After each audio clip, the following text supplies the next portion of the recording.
not follow them.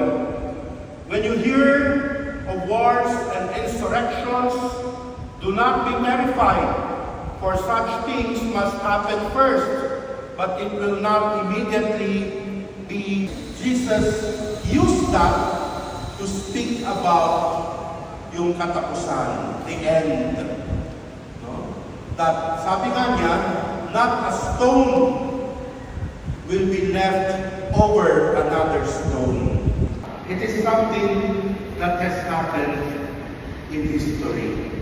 Fullness of charity, together with Leo, our Pope, and Jose, our Bishop, and all the clergy. Remember also our brothers and sisters who have fallen asleep in the hope of the resurrection, and all who have died in your mercy. Welcome them into the light of your face. Have mercy on us all.